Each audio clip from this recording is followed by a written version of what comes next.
ನಮಸ್ತೆ ಎಲ್ಲರಿಗೂ ಸನಾತನ ಜ್ಯೋತಿಷ ಶಾಸ್ತ್ರ ಪಾಠ 18ಕ್ಕೆ ಸ್ವಾಗತ. ದೈವ ಪ್ರಾರ್ಥನೆ ಮುಗಿದ ನಂತರ ಪಾಠ ಶುರು ಮಾಡ್ತೇನೆ. ಓಂ ಶ್ರೀ ಗುರುಭ್ಯೋ ನಮಃ. ಹರಿ ಓಂ. ಓಂ ಗುರು ಬ್ರಹ್ಮ ಗುರು ವಿಷ್ಣು ಗುರು ದೇವೋ ಮಹೇಶ್ವರಃ ಗುರು ಸಾಕ್ಷಾತ್ ಪರಬ್ರಹ್ಮ ತಸ್ಮೈ ಶ್ರೀ ಗುರುವೇ ನಮಃ. ಗುರುವೇ ಸರ್ವಲೋಕಾನಾಂ ವಿಜಯ ಭವರೋಗಿಣಾಂ ನಿಧಯೇ ಸರ್ವವಿದ್ಯಾನಾಂ ದಕ್ಷಿಣಾಮೂರ್ತಯೇ ನಮಃ. ಓಂ ಶ್ರೀ ಗುರುಭ್ಯೋ ನಮಃ. ಹರಿ ಓಂ.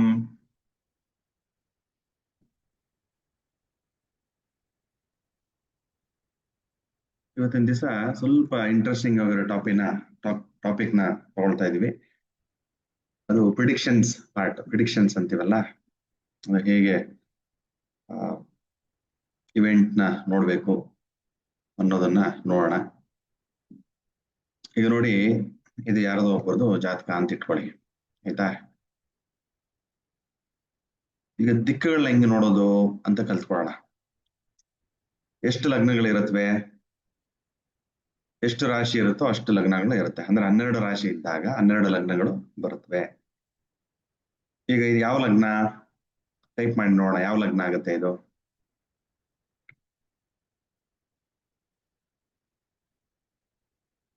ಯಾವ ಲಗ್ನದ ಜಾತಕ ಇದು? ಕೇಳಿಸ್ತಾ ಇದೆಯಲ್ಲ ನಾನು ಮಾತಾಡೋದು? ಯಾವ ಲಗ್ನದ ಜಾತಕ ಇದು? ವೃಷಭ ಲಗ್ನ. ಕರೆಕ್ಟ್. ಏನಕ್ಕೆ ಅಂದ್ರೆ ಇಲ್ಲಿ ಲಗ್ನ ಅಂತ ಬರ್ದಿದೆ, ನಾನು ಅಲ್ಲಿ ನಂಬರ್ 1 ಅಂತ ಕೂಡ ಬರ್ದಿದ್ದೀನಿ ಅಲ್ವಾ. ಹಾಗಾಗಿ ಇದು 1ನೇ ಮನೆ, 2ನೇ ಮನೆ, 3, 4, 5, 6, 7, 8, 9, 10, 11, 12 ಮನೆಗಳಾಗುತ್ತೆ. ಸೊ ಇದು ಲಗ್ನ. ಯಾವಾಗ್ಲೂ ತಿಳ್ಕೊಳ್ಳಿ, ಲಗ್ನ ಅಂತಂದ್ರೆ ಏನು ಲಗ್ನ ಅಂತಂದ್ರೆ ನೀವು ಹುಟ್ಟಿದಾಗ, ಇಲ್ಲ ಯಾವುದೇ ಒಂದು ಮಗು ಹುಟ್ಟಿದಾಗ ಪೂರ್ವ ದಿಕ್ಕನ್ನು ನೋಡ್ಬೇಕಂತೆ. ಆ ಪೂರ್ವ ದಿಕ್ಕಲ್ಲಿ ಯಾವ ರಾಶಿ ಮೇಲ್ಗಡೆ ಬರ್ತಾ ಇದೆ, ಯಾವ ರಾಶಿ ಮೇಲ್ಗಡೆ ಬರ್ತಾ ಇದೆಯೋ ಅದನ್ನ ನಾವು ಲಗ್ನ ಅಂತ ಕನ್ಸಿಡರ್ ಮಾಡ್ತೀವಿ. ಈ ಒಂದು ಜಾತಕದಲ್ಲಿ ವೃಷಭ ರಾಶಿ ಪೂರ್ವ ದಿಕ್ಕಲ್ಲಿ ಮಗು ಹುಟ್ಟಿದಾಗ ಪೂರ್ವ ದಿಕ್ಕಲ್ಲಿ ವೃಷಭ ರಾಶಿ ಕಾಣಿಸ್ತಾ ಇದೆ, ವೃಷಭ ರಾಶಿ ಮೇಲ್ಗಡೆ ಬರ್ತಾ ಇದೆ, ಉದಯವಾಗ್ತಾ ಇದೆ. ಉದಯ ಅಂದ್ರೆ ಅದನ್ನೇ ಲಗ್ನ ಅಂತ ಹೇಳೋದು. ಅದು ಉದಯ ಆಗ್ತಾ ಇದೆಯೋ ರಾಶಿ, ಅದನ್ನ ನಾವು ಲಗ್ನ ಅಂತ ಕರಿತೀವಿ. ಅದಕ್ಕೆ ಅದನ್ನ ಯಾವ ದಿಕ್ಕು ಹೇಳಿದ್ದೆ ನಾನು ನೋಡಕ್ಕೆ, ಮಗು ಹುಟ್ಟಿದಾಗ ಪೂರ್ವ ದಿಕ್ಕನ್ನು. ಹಾಗಾಗಿ ಲಗ್ನನ ಯಾವಾಗ್ಲೂ ಪೂರ್ವ ಅಂತ ತಗೋಬೇಕು. ಅರ್ಥ ಆಯ್ತಾ? ಲಗ್ನ ಯಾವಾಗ್ಲೂ ಪೂರ್ವ ಅಂತ ತಗೋಬೇಕು. ಅಂದ್ರೆ ಈಗ ನೋಡಿ,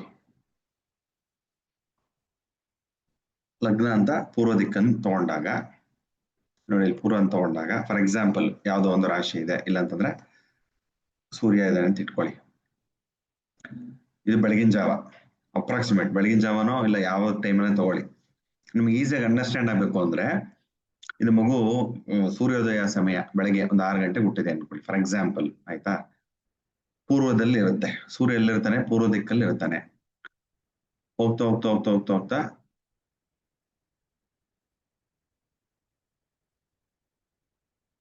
ಇದು 6ರಿಂದ 8 ಇಲ್ಲಿರ್ತಾನೆ. ಕರೆಕ್ಟ್ 6 ಗಂಟೆಗೆ ಸೂರ್ಯೋದಯ. 6ರಿಂದ 8, 8ರಿಂದ 10, 10ರಿಂದ 12, ಅಂದ್ರೆ ಕರೆಕ್ಟ್ ಮಧ್ಯದಲ್ಲಿ 12 ಗಂಟೆ ಆದ್ಮೇಲೆ ತಲೆ ಮೇಲೆ ಬರ್ತಾನೆ. ಮಟ್ಟ ಮಧ್ಯಾಹ್ನ ಎಕ್ಸಾಕ್ಟ್ ಆಗಿ ನೋಡಿ, ಸೆಂಟ್ರಲ್ಲಿ ಇಲ್ಲಿರ್ತಾನೆ. ಅದಕ್ಕೆ 4ನೇ ಮನೆನ ಉತ್ತರ ಅಂತ ಕರಿತೀವಿ ನಾವು. ಉತ್ತರ ಅಂತಂದ್ರೆ ತಲೆ ಮೇಲೆ ಆಕಾಶ. ತಿರ್ಗಾ ಹಂಗೆ ಬರ್ತಾ ಇತ್ತು ಅಂದ್ರೆ ಇದು 6 ಗಂಟೆ ಆಗುತ್ತೆ ಸಂಜೆ 6 ಗಂಟೆ ಪಶ್ಚಿಮ ದಿಕ್ಕು. ಪಶ್ಚಿಮದಲ್ಲಿ ಸೂರ್ಯ ಮುಳುಗ್ತಾನೆ. ಕರೆಕ್ಟಾ? ತದನಂತರ ಹಾಗೇ ಹೋಗ್ತಾ ಹೋಗ್ತಾ ಹೋಗ್ತಾ ಹೋಗ್ತಾ ಏನಾಗುತ್ತೆ, ರಾತ್ರಿ 12 ಗಂಟೆ ಬರುತ್ತೆ. ಅದು ದಕ್ಷಿಣ. ಓಕೆನಾ? ನಮ್ಮ ಅಮೆರಿಕ ಇದೆಯಲ್ಲ, ಇವು ನಮಗೆ ಬೆಳಗ್ಗೆ ಅಂತಂದ್ರೆ ಅವ್ರು ರಾತ್ರಿ. ಈಗ ನೋಡಿ, ನಮ್ಗೆ ರಾತ್ರಿ ಆಗ್ತಾ ಇದ್ರೆ ಅವ್ರಿಗೆ ಬೆಳಗಾಗ್ತಾ ಇರುತ್ತೆ. ಇವಾಗ ಅಪ್ರಾಕ್ಸಿಮೇಟ್ಲಿ ಅವ್ರಿಗೆ ಒಂದು 8-9 ಗಂಟೆ ಆಗಿರುತ್ತೆ ಬೆಳಗ್ಗೆ. ನಮಗೆ ಇವಾಗ ರಾತ್ರಿ 9 ಗಂಟೆ ಅಂತ ಅಂದಾಜು, ಅವ್ರಿಗೆ ಬೆಳಗ್ಗೆ 9 ಗಂಟೆ. ಹಾಗಾಗಿ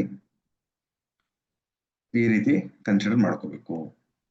ಅರ್ಥ ಆಯ್ತಾ? ಲಗ್ನ ಯಾವಾಗ್ಲೂ ಪೂರ್ವ ದಿಕ್ಕಲ್ಲಿ ಇಟ್ಕೋಬೇಕು. ಹೀಗೆ ಹೋಗ್ತಾ ಹೋಗ್ತಾ ಹೋಗ್ತಾ ಸೂರ್ಯ 12 ಗಂಟೆಗೆ ಉತ್ತರಕ್ಕೆ ಬರ್ತಾನೆ. ಉತ್ತರ ಅಂತಂದ್ರೆ ಆಕಾಶಕ್ಕೆ ಬರ್ತಾನೆ. ತದನಂತರ ಬರ್ತಾ ಬರ್ತಾ ಪಶ್ಚಿಮಕ್ಕೆ ಬರ್ತಾನೆ.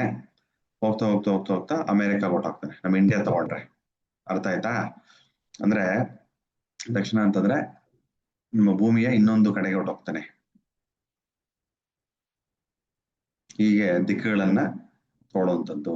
ರಾಶಿಗಳಲ್ಲಿ ಮೊದಲನೇ ಲಗ್ನಗಳಲ್ಲಿ, ಲಗ್ನ ಅಂದ್ರೆ ಭಾವಗಳಲ್ಲಿ ಮೊದಲನೇ ಭಾವ ಪೂರ್ವ, ಇಲ್ಲಿ ಬರ್ದೀನಿ ನೋಡಿ.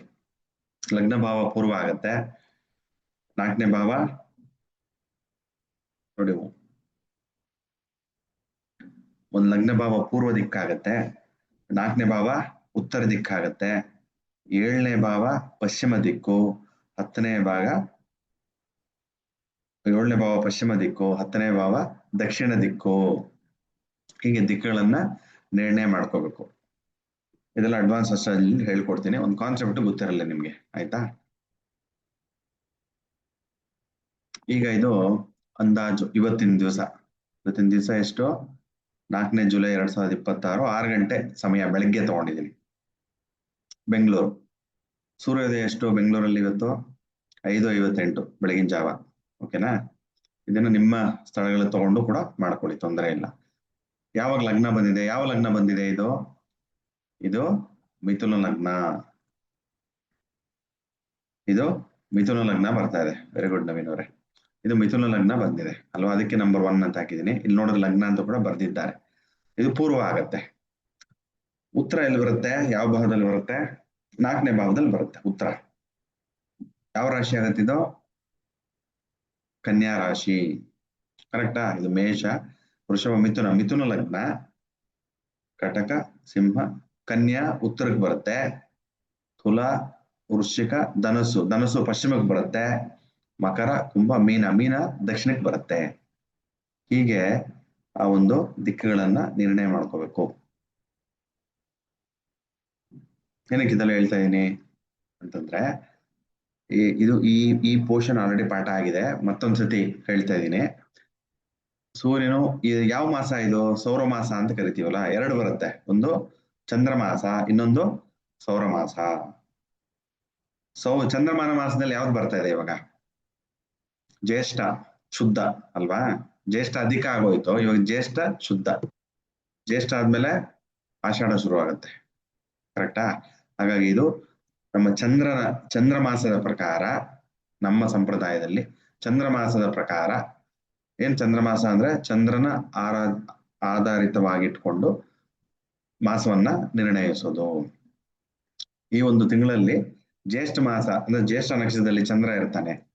ಹಾಗಾಗಿ ಆ ಒಂದು ಪರ್ಟಿಕ್ಯುಲರ್ ಇದನ್ನ ತಗೊಂಡು ಅದನ್ನು ಜ್ಯೇಷ್ಠ ಮಾಸ ಅಂತ ಕರಿತೀವಿ. ಓಕೆನಾ?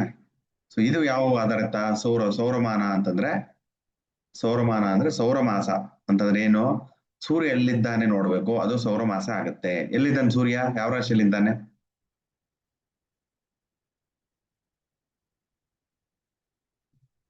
ಯಾವ ರಾಶಿಯಲ್ಲಿದ್ದಾನೆ ಸೂರ್ಯ? ಮಿಥುನ ರಾಶಿಯಲ್ಲಿದ್ದಾನೆ. ಅರ್ಥ ಆಯ್ತಾ?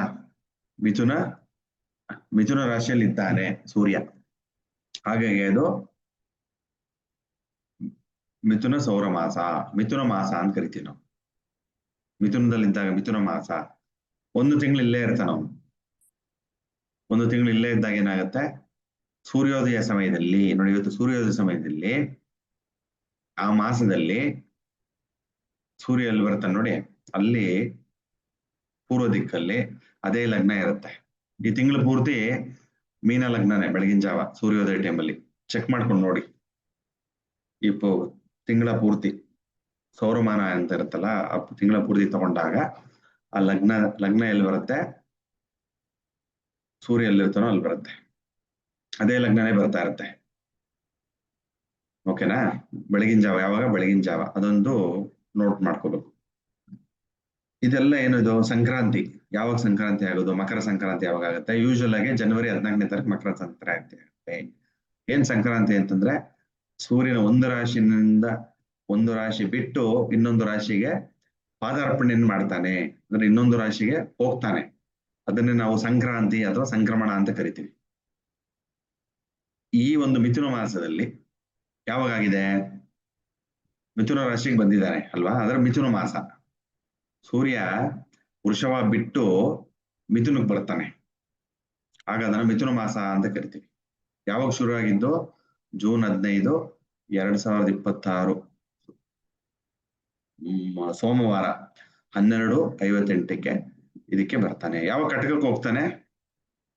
ಯಾವ ಘಟಕಕ್ಕೆ ಹೋಗ್ತಾನೆ ಸೂರ್ಯ?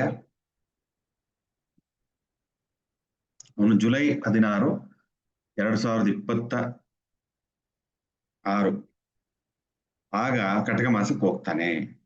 ಅರ್ಥ ಆಯ್ತಾ? ಇನ್ನ ಇವಾಗ ಮಿಥುನದಲ್ಲೇ ಇದ್ದಾನೆ. ಆಗ ಏನ್ ಮಾಸ ಅಂತ ಹೇಳ್ಬೇಕು? ಸೌರ ಮಾಸ ಯಾವುದು? ಮಿಥುನ ಮಾಸ. ಕಟಕಕ್ಕೆ ಹೋದಾಗ ಕಟಕ ಮಾಸ, ಸಿಂಹಕ್ಕೆ ಹೋದಾಗ ಸಿಂಹ ಮಾಸ ಅಂತ ಹೇಳ್ಬೇಕು. ಸೌರಮಾನ ಮಾಸದಲ್ಲಿ ಇದು ನೆನ್ಪಿಟ್ಕೊಳ್ಳಿ. ಓಕೆನಾ?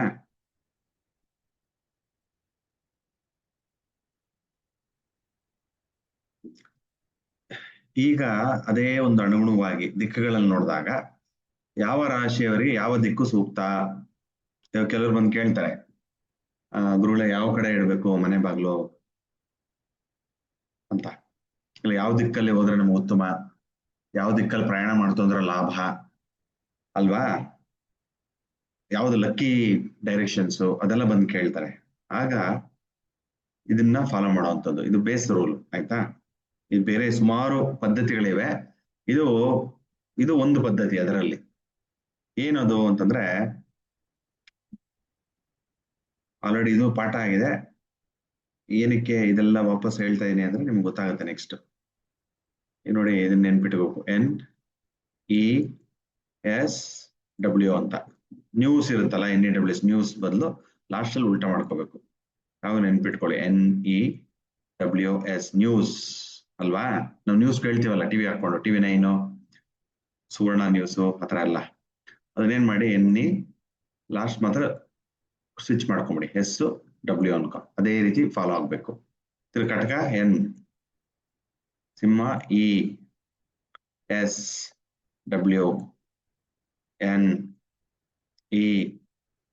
NESW ಹೀಗೆ ಆ ಒಂದು ದಿಕ್ಕುಗಳು ಬರ್ಬೇಕಾಗತ್ತೆ. ಈಗ ಯಾವ ದಿಕ್ಕಿಗೆ ಯಾವ ರಾಶಿಯವ್ರಿಗೆ ಯಾವ ದಿಕ್ಕು ಅಂದಾಗ ನೋಡಿ, ಇಲ್ಲಿ ಮೀನ ರಾಶಿಯವರಿಗೆ ಉತ್ತರ ದಿಕ್ಕು, ನಾರ್ತ್, N ಅಂತ ಬರೆದಿದ್ದೀನಿ. North lucky direction. ಆ ಒಂದು ದಿಕ್ಕಲ್ಲಿ ಬಾಗಿಲನ್ನು ಇಟ್ಕೋಬೇಕು. ಫಾರ್ ಎಕ್ಸಾಂಪಲ್, ನಿಮ್ಮ ಹೆಸರಲ್ಲಿ ಜಮೀನ್ ಇದೆ ಅನ್ಕೊಳ್ಳಿ, ನಿಮ್ಮ ಹೆಸರಲ್ಲಿ ಒಂದು ಸೈಟ್ ತಗೊಂಡಿದ್ದೀರಾ, ಅಲ್ಲಿ ಮನೆ ಕಟ್ಟಬೇಕು. ಯಾವ ಕಡೆ ಮುಖ್ಯ ದ್ವಾರ? ಅದನ್ನ ಸಿಂಹದ್ವಾರ ಅಂತ ಕರಿತೀವಿ ನಾವು ವಾಸ್ತುಶಾಸ್ತ್ರದಲ್ಲಿ. ಸಿಂಹದ್ವಾರ, ಮುಖ್ಯ ದ್ವಾರ ಯಾವ ಕಡೆ ಇಟ್ಕೋಬೇಕು ಅಂದ್ರೆ ಉತ್ತರಕ್ಕೆ ಇಟ್ಕೊಂಡ್ರೆ ಇವರಿಗೆ ಶುಭ.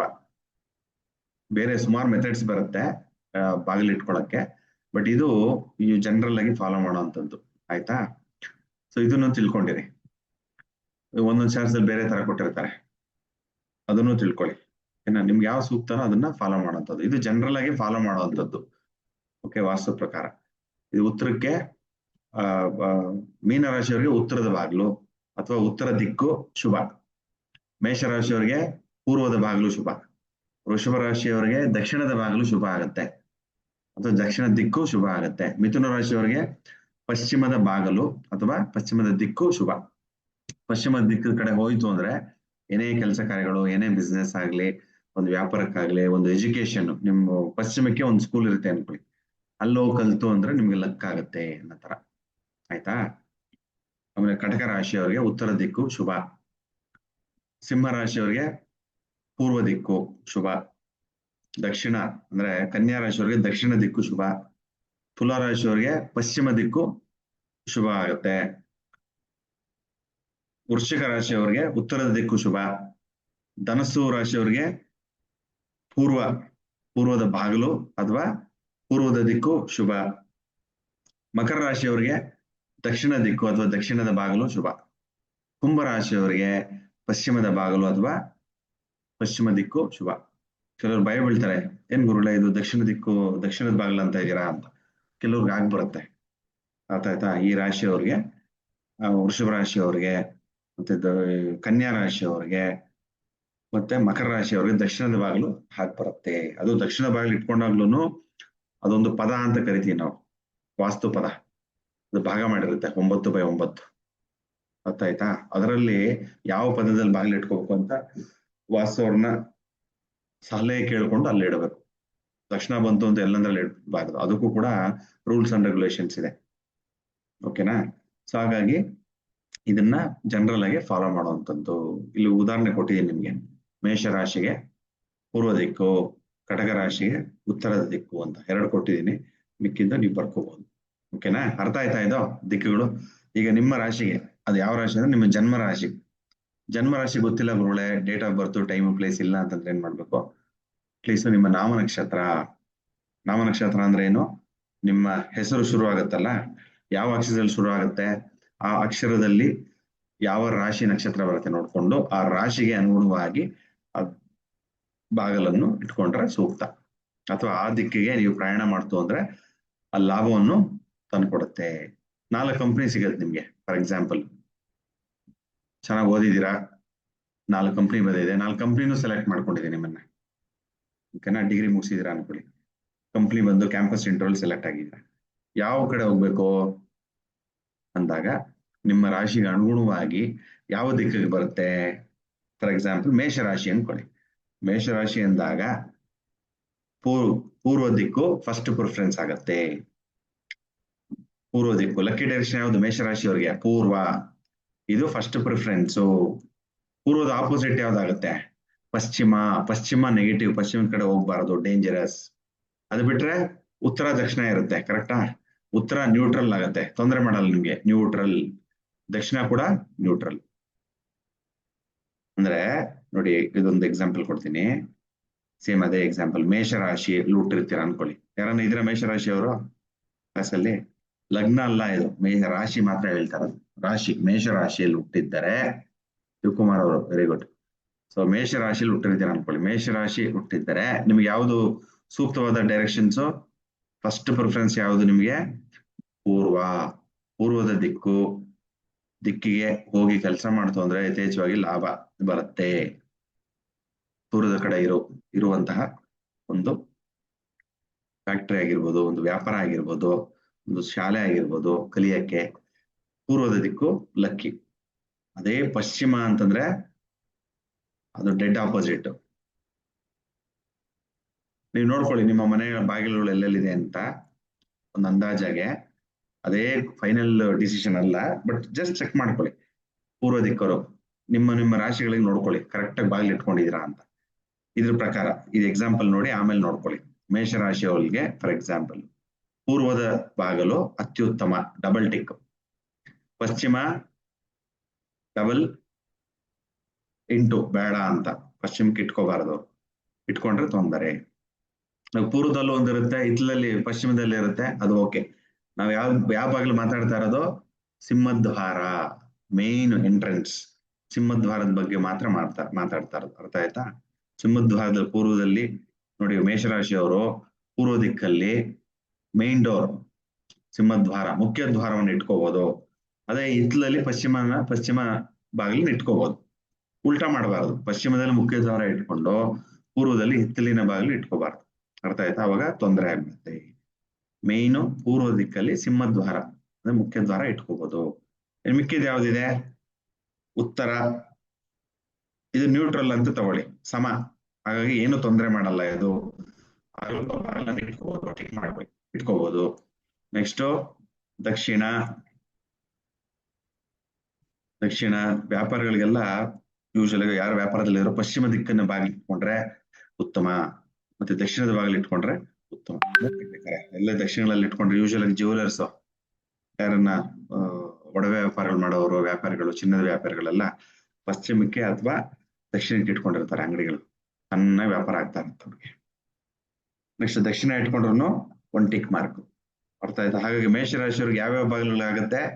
ಪೂರ್ವ ಅತ್ಯುತ್ತಮವಾದ ಬಾಗಿಲು, ಉತ್ತರ ಉತ್ತಮ, ದಕ್ಷಿಣ ಉತ್ತಮ, ಪಶ್ಚಿಮ ಇಟ್ಕೊಳ್ಳೇಬಾರದು.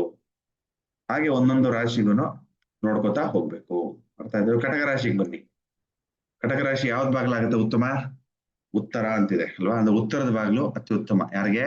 ಕಟಕ ರಾಶಿಯವ್ರಿಗೆ. ದಕ್ಷಿಣ ಬಾಗಿಲಾಗತ್ತಾ? ದಕ್ಷಿಣ ಬಾಗಿಲ ಆಗೋದೇ ಇಲ್ಲ ಅವ್ರಿಗೆ, ಕಟಕ ರಾಶಿಯವ್ರಿಗೆ. ಅರ್ಥ ಆಯ್ತಾ? ಇದು ಜಸ್ಟ್ ನಿಮ್ಗೆ ಒನ್ ಆಫ್ ದಿ ಮೆಥಡ್ಸ್. ಸುಮಾರು 5-6 ಮೆಥಡ್ ಬರುತ್ತೆ ಬಾಗಿಲಿಡಕ್ಕೆ. ಇಲ್ಲ ಯಾವುದು ನಿಮ್ಗೆ ಶುಭ ತರುವಂತಹ ದಿಕ್ಕು, ಅವೆಲ್ಲ ಸುಮಾರು ಮೆಥಡ್ ಇದೆ. ಇದು ಜನರಲ್ ಆಗಿ ಯೂಸ್ ಮಾಡುವಂತದ್ದು ತಿಳ್ಕೊಂಡಿರ್ಬೇಕು. ಓಕೆನಾ. ಇವಾಗ ಕಟಕ ರಾಶಿಯವರಿಗೆ ಉತ್ತರದ ಬಾಗಿಲು ಆಗ್ ಬರುತ್ತೆ, ದಕ್ಷಿಣ ಬಾಗಿಲು ಆಗ್ ಬರಲ್ಲ. ಅರ್ಥ ಆಯ್ತಾ? ಮತ್ತೆ ಪೂರ್ವ ಮತ್ತೆ ಪಶ್ಚಿಮ ಆಗ್ ಬರುತ್ತೆ. ಉತ್ತರದ್ದು ಅತಿ ಉತ್ತಮ, ಅತ್ಯುತ್ತಮ, ಡಬಲ್ ಟಿಕ್, ಎಸ್, ಪವರ್ಫುಲ್ ಕಟಕ ರಾಶಿಯವರು ಉತ್ತರದ ಬಾಗಿಲು. ದಕ್ಷಿಣದ ಬಾಗಿಲು ಎಲ್ಲ ಕಳ್ಕೊಂಡ್ಬಿಡ್ತಾರೆ. ಪೂರ್ವ ಮತ್ತೆ ಪಶ್ಚಿಮ ಇದ್ದಾಗ ಏನಾಗುತ್ತೆ, ಉತ್ತಮ, ಏನ್ ತೊಂದರೆ ಇಲ್ಲ. ಓಕೆನಾ. ಸೊ ಪದೇ ಪದೇ ಹೇಳ್ತಾ ಇದ್ದೀನಿ, ಸುಮಾರು ಪದ್ಧತಿಗಳಿವೆ, ಅದರಲ್ಲಿ ಒಂದು ಪದ್ಧತಿ ಕಲ್ತ್ಕೊತಾ ಇದ್ದೀರಾ. ಓಕೆನಾ. ಈಗ ಇವಾಗ ಇಂಟ್ರೆಸ್ಟಿಂಗು ಟಾಪಿಕ್ ಶುರು ಆಗುತ್ತದೆ. ಏನದು ಅಂತಂದ್ರೆ ನಮ್ಮ ಜನ್ಮ ವರ್ಷಗಳು. ಯೂಶುವಲ್ ಆಗಿ ನಮ್ಮ ವಿಂಶೋತ್ತರಿ ದಶಾ ಪ್ರಕಾರ ಎಷ್ಟು ವರ್ಷಗಳಿರ್ತೀವಿ?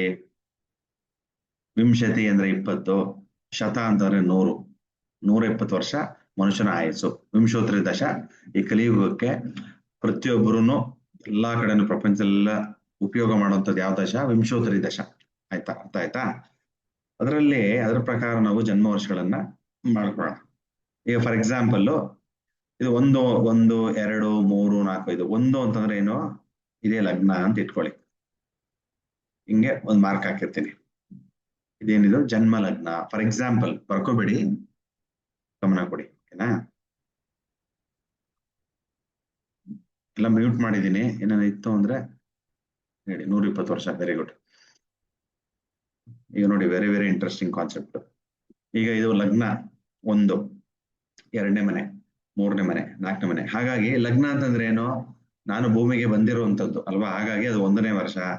ಅದಾದ್ಮೇಲೆ ಮಗು ದೊಡ್ಡದಾಗುತ್ತೆ, 2ನೇ ವರ್ಷಕ್ಕೆ ಬರುತ್ತೆ, ಅದೇ 2ನೇ ಭಾವ. ಆಮೇಲೆ ನೆಕ್ಸ್ಟ್ 3ನೇ ಭಾವ, 4ನೇ ಭಾವ, ಹಾಗೆ ಭಾವಗಳು ಹೋಗ್ತಾ ಇರುತ್ತೆ. ವರ್ಷಗಳು ಅದೇ ರೀತಿನೇ ಫಾಲೋ ಮಾಡುತ್ತೆ ಅಲ್ವಾ.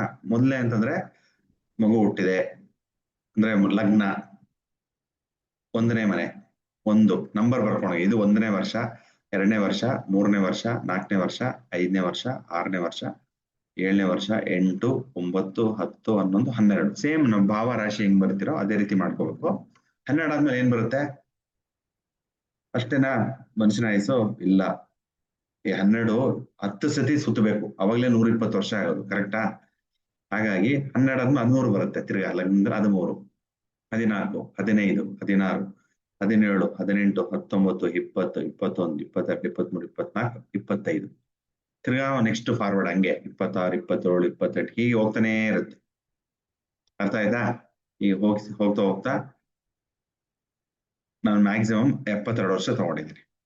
ಇನ್ನ ಮಾಡ್ಕೋಬೋದು ನೀವು, ಯಾಕಂದ್ರೆ ಎಲ್ಲ ತೀರಾ ನಂಬರ್ಸು ನಿಮ್ಗೆ ಕಾಣಿಸಲ್ಲ ಅನ್ಬಿಟ್ಟು 72ಕ್ಕೆ ನಿಲ್ಸಿದ್ದೀನಿ. 73, 74, 75, 76, 77 ಹಿಂಗೆ ಹೀಗೆ 120 ಬರ್ಕೋಬಹುದು. ದೊಡ್ಡ ಪೇಜಲ್ಲಿ ಬರ್ಕೊಳ್ಳಿ. ಅರ್ಥ ಆಯ್ತಾ? ಆಮೇಲೆ ಇವಾಗ ಗಮನ ಕೊಡಿ. ಈ ರೀತಿ ಸಿಂಪಲ್ ಅರ್ಥ ಆಯ್ತಾ ಇದು? ಹಿಂಗ್ ಬರ್ಕೋತಾ ಹೋಗ್ಬೇಕು. ನೋಡಿ, ನಮ್ಮ ಜನ್ಮ ವರ್ಷಕ್ಕೂ ಕೂಡ ಯಾವ ರಾಶಿ ನಡೀತಾ ಇದೆ ನೋಡಿ. ನಿಮ್ಮ ವರ್ಷಕ್ಕೆ ಇವಾಗ ಯಾವ ರಾಶಿ ನಡೀತಾ ಇದೆ? ನಿಮ್ಮ ಎಷ್ಟು ವರ್ಷ ನಿಮ್ಗೆ ಇವಾಗ? ಕರೆಕ್ಟ್ ಆಗಿ ನೋಡ್ಕೊಳ್ಳಿ, ತಿಂಗಳುಗಳು ಎಲ್ಲ ನೋಡ್ಕೋಬೇಕು. ಅಂದ್ರೆ ಆ ವರ್ಷ ಕಂಪ್ಲೀಟ್ ಆಗಿ ಯಾವ ವರ್ಷಕ್ಕೆ ಬಿದ್ದಿದೆ ಅಂತ. ಇದು ಆ ವರ್ಷ ನಡೀತಾ ಇರೋದು, ಯಾವ ವರ್ಷ ನಡೀತಾ ಇರೋದು. ಫಾರ್ ಎಕ್ಸಾಂಪಲ್ ಆ 46 ವರ್ಷ ಮುಗ್ದೋಗಿ 47ಕ್ಕೆ ಬಿದ್ದಿದೆ ಅನ್ಕೊಳ್ಳಿ. ಅವಾಗ 47ನೇ ನೋಡ್ಕೋಬೇಕು. ನೋಡಿ, ನಂದು 47 ವರ್ಷ ಮಕರ ರಾಶಿ ಬಿದ್ದಿದೆ ನಂದು. ನಿಮ್ದು ಯಾವ್ದು ಬಿದ್ದಿದೆ ನೋಡ್ಕೊಳ್ಳಿ. ಹೋದ ವರ್ಷ ಯಾವ್ದಿತ್ತು? ಧನುಸು ರಾಶಿ ಇತ್ತು ನಂದು. ಹಾಗಾಗಿ ಏನಾಯ್ತು? ಅದು ಒಂದು ಕ್ಲೂ ಕೊಡುತ್ತೆ ನಮ್ಗೆ ಜೀವನದಲ್ಲಿ ಏನ್ ನಡೀತಾ ಇದೆ ಅಂತ. ಈಗ ನಂದು ಮಕರ ರಾಶಿ, ಮಕರ ರಾಶಿಗೆ ಹೋಲಿಕೆ ಬರ್ತಾ ಇದೆ 47. ಅಂದ್ರೆ ಶನಿ 47 ವರ್ಷಕ್ಕೆ ಅಧಿಪತಿ ಆಗ್ತಾನೆ ನಮ್ಗೆ. ನಿಮ್ಗೆ ಯಾರು ಅಧಿಪತಿ ಆಗ್ತಾರೆ ನೋಡಿ, ಎಷ್ಟೆಷ್ಟು ವರ್ಷ ನೋಡ್ಕೊಳ್ಳಿ. ಯಾರದನ್ನ ಹೇಳಿ, ದರ್ಶನ್ ಅವ್ರು ಹೇಳಿ. ಅನ್ಮ್ಯೂಟ್ ಮಾಡ್ತೀನಿ. ಹೇಳಿ. ರೈಸ್ ಮಾಡಿದ್ರೆ, ಹ್ಯಾಂಡ್ ರೈಸ್ ಮಾಡಿದ್ರೆ. ಗುರುಗಳೇ, ಅದು ಲಗ್ನದಿಂದ 1ನೇ ವರ್ಷ ಲಗ್ನ ಅಂತ ಹೇಳಿದ್ರಿ, ಆದ್ರೆ ಈಗ ಹೇಳುವಾಗ ಮಕರ ರಾಶಿ ಅಂತ ಹೇಳಿದ್ರಿ. ಅದು ಸ್ವಲ್ಪ ಕನ್ಫ್ಯೂಸ್ ಆಗ್ಬಹುದಾ ಅಂತ. ಈಗ ನೋಡಿ, ನನಗೆ ಫಾರ್ ಎಕ್ಸಾಂಪಲ್ ನಾನು 47ನೇ ವರ್ಷ ನಡೀತಾ ಇದೆ ನಂದು. ಆಯ್ತಾ? ಇದು ಇವಾಗ ಲಗ್ನ ಇಲ್ಲಿಂದ ಅಲ್ಲಿಂದ 1ನೇ ನಂಬರ್ ಶುರು ಮಾಡಬೇಕು. 1ನೇ ವರ್ಷ ಲಗ್ನ ಅಂತಂದ್ರೆ ಏನು? ನಾವು ಹುಟ್ಟೋದು. ಕರೆಕ್ಟಾ? ಹಾಗಾಗಿ ಅದನ್ನ ನಾವು 1ನೇ ವರ್ಷ ಅಂತ ತಗೊಳ್ಳಿ. 1ನೇ ವರ್ಷ ಯಾವ ಲಗ್ನಕ್ಕೆ ಬರುತ್ತೆ ನೋಡ್ಕೊಳ್ಳಿ.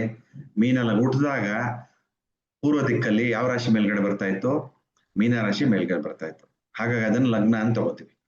ಅದಕ್ಕೆ ನಂಬರ್ 1 ಹಾಕೊಂಬಿಡಿ, ಒಂದನೇದು. ಅದಾದ್ಮೇಲೆ 2, 3, 4, 5ನೇ ವರ್ಷ, 6ನೇ ವರ್ಷ, ವರ್ಷಗಳು. ಇದು ಜನ್ಮ ವರ್ಷಗಳ ಬಗ್ಗೆ ಮಾತಾಡ್ತಾ ಇದೀವಿ. ಅದು ಕೂಡ ಲಗ್ನ ತರನೇ. ಲಗ್ನ ಎಲ್ಲಿ ಶುರು ಆಗುತ್ತೋ ಅದೇ 1ನೇ ವರ್ಷ. 1ನೇ ವರ್ಷ, 2ನೇ ವರ್ಷ, 3, 4, 5, 6, 7, 8, 9, 10, 11, 12 ಹಾಗೆ ಹಿಂಗೆ ಬರ್ತಾ ಇತ್ತು ಅಂತಂದ್ರೆ ಯಾರ್ದೋ ಒಂದು 41ನೇ ವರ್ಷ ನಡೀತಾ ಇದೆ. ಹಾಗಾಗಿ ಯಾವ ರಾಶಿ ಬರುತ್ತೆ 41ನೇ ವರ್ಷ? ನಮಸ್ಕಾರ ಗುರುಗಳೇ. ಹಾ, ಹೇಳಿ. ನೀವು ಮೀನ ರಾಶಿನ 1ನೇ ಮನೆ ಅಂತ ಇಟ್ಕೊಂಡಿದ್ರಿ. ಈ ನಿಮ್ದು ಡೇಟ್ ಆಫ್ ಬರ್ತ್ ಪ್ರಕಾರ 47 ವರ್ಷ ಅಂತ ಹೇಳಿದ್ರಿ. ನಿಮ್ಮ ಲಗ್ನ ಯಾವ್ದು ಬರುತ್ತೆ ಅಂತ ಗೊತ್ತಾಗಿಲ್ಲ. ಇವಾಗ ಹೇಳ್ತಾ ಇದ್ದೀನಿ, ಗಮನ ಇಟ್ಟು ಕೇಳಿ. ಇನ್ನೊಂದ್ಸತಿ ಎಕ್ಸ್ಪ್ಲೇನ್ ಮಾಡ್ತೀನಿ. ಯಾರ್ದೋ ಒಬ್ರು ತಗೊಳ್ಳಿ, ಅರ್ಥ ಆಯ್ತಾ? ನಮ್ದು ಯಾವ್ದನ್ನ ಲಗ್ನ ಆಗ್ಲಿ, ನಾನು ಎಕ್ಸಾಂಪಲ್ ಕೊಡ್ತಾ ಇರೋದು. ಈ ಮೀನ ಲಗ್ನದವ್ರಿಗೆ 47 ವರ್ಷ ಅನ್ಕೊಳ್ಳಿ. ಲಗ್ನನೇ 1ನೇ ವರ್ಷ ಅಂತ ತಗೋಬೇಕು, ಅರ್ಥ ಆಯ್ತಾ? ಅದನ್ನ ಇಟ್ಕೊಂಡು ಇವಾಗ ನಿಮ್ಮ ಜಾತಕ ಪಕ್ಕದಲ್ಲಿ ಇತ್ತು ಅಂದ್ರೆ ತಗೊಂಡು ಲಗ್ನ ಗೊತ್ತಿರುತ್ತೆ ನಿಮ್ಗೆ, ಅದು 1ನೇ ಮನೆ. ಪೆನ್ಸಿಲ್ ಅಲ್ಲಿ ಬರ್ಕೊಳ್ಳಿ 1, 2, 3, 4 ಅಂತ. ನಿಮ್ದು ಎಷ್ಟು ವರ್ಷ ಬರುತ್ತೆ ನೋಡ್ಕೊಳ್ಳಿ. ಅದು ಆ ರಾಶಿಗೆ ಅನುಗುಣವಾಗುತ್ತೆ, ಅರ್ಥ ಆಯ್ತಾ? ಈಗ ಫಾರ್ ಎಕ್ಸಾಂಪಲ್ ಈ ಮೀನ ರಾಶಿ, ಮೀನ ಲಗ್ನದವರು ಹುಟ್ಟಿರ್ತಾರೆ, ಅದು 1ನೇ ವರ್ಷ. ತದನಂತರ 2ನೇ ವರ್ಷ, 3ನೇ ವರ್ಷ, 4ನೇ ವರ್ಷ, ಹೀಗೆ ಬರ್ಕೊಂಡು ಹೋಗ್ತಾ ಇರ್ತಾರೆ. ಈ ಮೀನ ಲಗ್ನದವ್ರಿಗೆ 47 ವರ್ಷ ನಡೀತಾ ಇದೆ ಅನ್ಕೊಳ್ಳಿ. ಅದನ್ನ ಬರ್ಕೊಂತ ಹೋಗ್ಬೇಕು. 47 ಎಲ್ಲಿ ಬರುತ್ತೆ? ಸ್ಟಾಪ್ ಮಾಡ್ಬೇಕು. ಮಕರ ಬಂತು, ಹಾಗಾಗಿ ಮಕರ ರಾಶಿ ಅವ್ರಿಗೆ ಮೇಜರ್ ಆಗಿ ಇನ್ಫ್ಲುಯೆನ್ಸ್ ಮಾಡ್ತಾ ಇದೆ ಅಂತ. ಅದು ಮಕರ ರಾಶಿ ಏನ್ ಸೃಷ್ಟಿ ಮಾಡುತ್ತೆ? ಮಕರ ರಾಶಿ, ಅದನ್ನ ನೋಡ್ಕೋಬೇಕು. ಮತ್ತೆ ಮಕರ ರಾಶಿ ಅಧಿಪತಿ ಯಾರು? ಶನಿ. ಶನಿ ಹೆಚ್ಚು ಪ್ರಭಾವ ಬೀರ್ತಾ ಇರ್ತಾನೆ ಈ ವರ್ಷ ಅಂತ ಅವ್ರಿಗೆ 47 ವರ್ಷಕ್ಕೆ. ನಂದಲ್ಲ, ನಾನು ಎಕ್ಸಾಂಪಲ್ ಕೊಟ್ಟಿದ್ದಷ್ಟೇ, ನಂದು ಅಂತ ಇಟ್ಕೊಳ್ಳಿ ಅಂತ. ಓಕೆನಾ? 47 ವರ್ಷದವ್ರಿಗೆ ಏನ್ ನಡೀತಾ ಇರುತ್ತೆ ಅಂದ್ರೆ, ಯಾವ ರಾಶಿಯಲ್ಲಿ ಬಂತದ್ದು? ಮಕರ ರಾಶಿಯಲ್ಲಿ ಬಂತು. ಅಧಿಪತಿ ಯಾರು? ಶನಿ. ಅಂದ್ರೆ ಶನಿನೇ ಮೇನ್ ಅವ್ರಿಗೆ ಡ್ರೈವರ್ ಈ ವರ್ಷ. ಆ ವರ್ಷಕ್ಕೆ 47 ವರ್ಷ ಕಂಪ್ಲೀಟ್ ಆಗೋ ತನಕ ಶನಿ ಅವ್ರನ್ನ ಡ್ರೈವ್ ಮಾಡ್ತಾ ಇರ್ತಾನೆ. ಓಕೆನಾ? ಈಗ ಫಾರ್ ಎಕ್ಸಾಂಪಲ್ ಜನ್ಮ ದಿನಾಂಕ ಇಲ್ಲದವರು, ಜನ್ಮ ದಿನಾಂಕ ಇಲ್ಲದವ್ರಿಗೆ ಅನ್ವಯಿಸಲ್ಲ ಇದು. ಜನ್ಮ ದಿನಾಂಕ ಯಾರು ಗೊತ್ತಿರುತ್ತೋ ಅವ್ರಿಗೆ ಮಾತ್ರ. ಯಾಕಂದ್ರೆ ಲಗ್ನ ಅಂತ ಬಂತು ಅಂದ್ರೆ ಏನ್ ತಿಳ್ಕೊಬೇಕು? ಅವ್ರಿಗೆ ಹುಟ್ಟು ಸಮಯ ಇರಲೇಬೇಕು ಅಂತ. ಅವ್ರು ಇಲ್ಲ ಅಂದ್ರೆ ಈ ಮೆಥಡ್ ಅಪ್ಲೈ ಆಗಲ್ಲ ಸರ್. ಅದು ಪ್ರಶ್ನೆಶಾಸ್ತ್ರ ಅಂತ ಹೇಳ್ಕೊಡ್ತೀನಿ ನಿಮ್ಗೆ, ಅದರಲ್ಲಿ ಓಕೆನಾ? ಅವ್ರು ಒಳ್ಳೆ ಕ್ವಶನ್ ಕೇಳಿದ್ರು. ಸೊ ಹಾಗಾಗಿ ಇದು ಯಾರಿಗೆ ಅಪ್ಲೈ ಆಗುತ್ತೆ? ಜನ್ಮ ರಾಶಿ, ಜನ್ಮ ದಿನಾಂಕ, ಜನ್ಮ ಸಮಯ, ಯಾವ ಊರಲ್ಲಿ ಹುಟ್ಟಿರುವಂತವ್ರು, ಅದೆಲ್ಲ ಇದ್ದಾಗ ಮಾತ್ರ ಇದು ಅಪ್ಲೈ ಆಗತ್ತೆ. ಅರ್ಥ ಆಯ್ತಾ?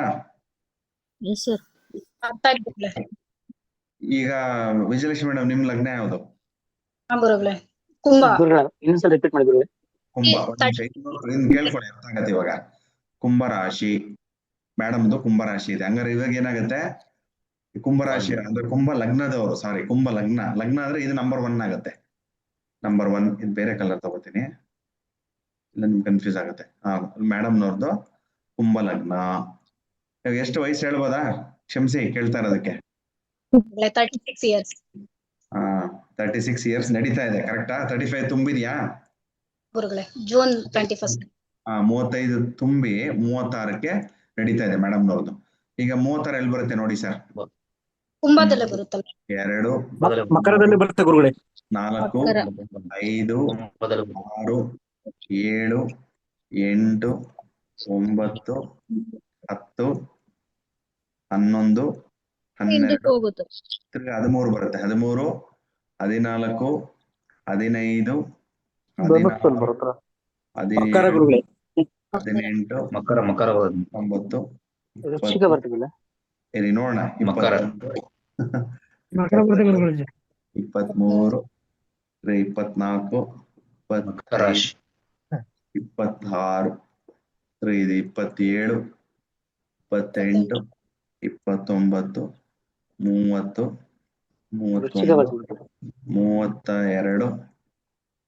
32, 33, 34 ವೃಶ್ಚಿಕ ಎಲ್ಲಿ ಬಂತು, ಬರಲ್ಲ.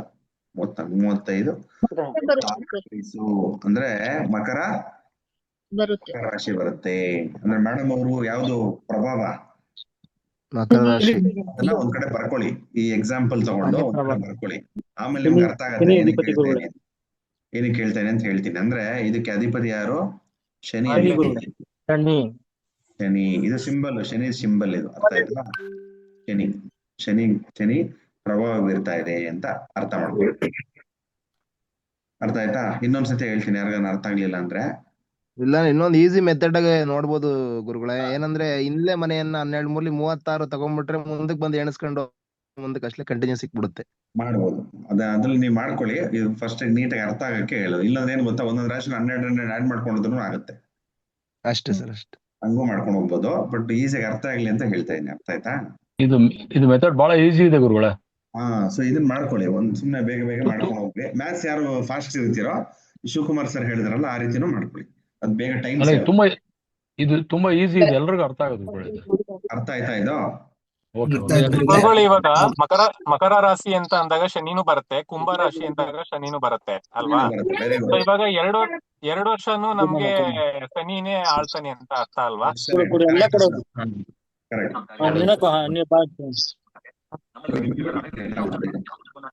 ಮ್ಯೂಟ್ ಮಾಡ್ಬಿಡಿ. ಮ್ಯೂಟ್ ಮಾಡ್ತೀನಿ. ಅರ್ಥ ಆಯ್ತಾ ಇವಾಗ? ನೋಡಿ, ಇನ್ನೊಂದ್ಸತಿ ಎಕ್ಸ್ಪ್ಲೈನ್ ಮಾಡಿ ಮುಂದಕ್ಕೆ ಕೊಡೋಣ. ಯಾಕಂದ್ರೆ ಹೊಸ ಕಾನ್ಸೆಪ್ಟ್ ಇದು, ಟೈಮ್ ಇಲ್ಲ, ಬೇಗ ಬೇಗ ಕಲ್ತ್ಕೊಳ್ಳೋಣ. ಓಕೆನಾ? ಈಗ ಸೇಮ್ ಅದೇ ಮೀನ ಲಗ್ನನೇ ತಗೊಳ್ಳಿ. ಅದು 1 ಅಂತ ಆಲ್ರೆಡಿ ಬರ್ದ್ಬಿಟ್ಟಿದೀನಿ, ನಿಮ್ಗೆ ಈಸಿ. ಈಗ ಒಬ್ಬರಿಗೆ 69 ವರ್ಷ. ಇವಾಗ ಚೆಕ್ ಮಾಡಿ, ಟೇಬಲ್ ಚೆಕ್ ಮಾಡ್ಬಿಟ್ಟು ಯಾವುದು ಬರುತ್ತೆ ಅಂದ್ರೆ ನೋಡಿ, ವೃಶ್ಚಿಕ ರಾಶಿ ಬರುತ್ತೆ. ವೃಶ್ಚಿಕ ರಾಶಿದೇನು? ವೃಶ್ಚಿಕ ರಾಶಿ ಅಂದ್ರೆ ಏನು? ಸೀಕ್ರೆಟ್ ಅಲ್ವಾ? ಜಾಸ್ತಿ ಗುಪ್ತ ಆಗ್ಬಿಡ್ತಾರ ವಯಸ್ಸಲ್ಲಿ, ಜಾಸ್ತಿ ಮಾತಾಡಲ್ಲ. ಓಕೆನಾ? ಏನ್ ಬೇಕಾದ್ರೂ ಎಲ್ಲ ಇನ್ಫಾರ್ಮೇಶನ್ಸ್ ಅವ್ರ ಹತ್ರನೇ ಇಟ್ಕೋತಾರೆ, ಯಾರ ಹತ್ರನೂ ಶೇರ್ ಮಾಡಲ್ಲ.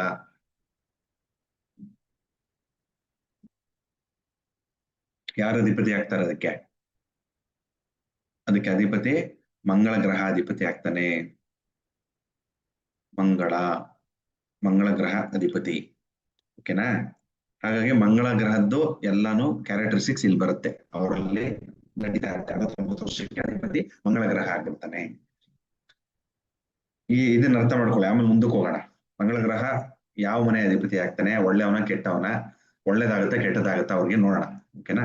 ಇವಾಗ ಅರ್ಥ ಆಯ್ತಾ? ಇನ್ನೊಂದು ಎಕ್ಸಾಂಪಲ್, ಈ ಯಾರ್ದೋನು ಇವಾಗ ಕನ್ಯಾ ಲಗ್ನ ಇರುತ್ತೆ, ಕನ್ಯಾ ಲಗ್ನಲ್ಲಿ ಹುಟ್ಟಿರ್ತಾರೆ. ಇದು ಯಾರಿಗ ಅನ್ವಯಿಸುತ್ತೆ? ಯಾರಿಗೆ date of birth, time, place ಇರುತ್ತೋ ಅಂತವ್ರಿಗೆ ಅನ್ವಯಿಸುತ್ತೆ. ಅವಾಗ ಲಗ್ನ ಅಂತ ಬಂತು ಅಂದ್ರೆ ತಿಳ್ಕೊಬೇಕು ನೀವು, ಅವ್ರ ಲಗ್ನ ಹೇಳ್ತಾ ಇದಾರೆ ಅಂದ್ರೆ ಅವ್ರು ಕರೆಕ್ಟ್ ಆಗಿ ಡೇಟ್ ಟು ಟೈಮ್ ಪ್ಲೇಸ್ ಇದೆ ಅಂತ ಅರ್ಥ. ಸೊ ಹಾಗಾಗಿ ಇದು 1ನೇ ಮನೆ ಆಗುತ್ತೆ. ಈಗ ಅವ್ರದ್ದು 16ರ ವಯಸ್ಸು. ಇವಾಗ SSLC ಅಲ್ಲಿ ಇರ್ತಾರೆ ಅನ್ಕೊಳ್ಳಿ ಮಕ್ಕಳು, 10ನೇ ಕ್ಲಾಸಲ್ಲಿ. ವೆರಿ ವೆರಿ ಇಂಪಾರ್ಟೆಂಟ್ ಅಲ್ವಾ, ಲೈಫಲ್ಲಿ ಟರ್ನಿಂಗ್ ಪಾಯಿಂಟ್.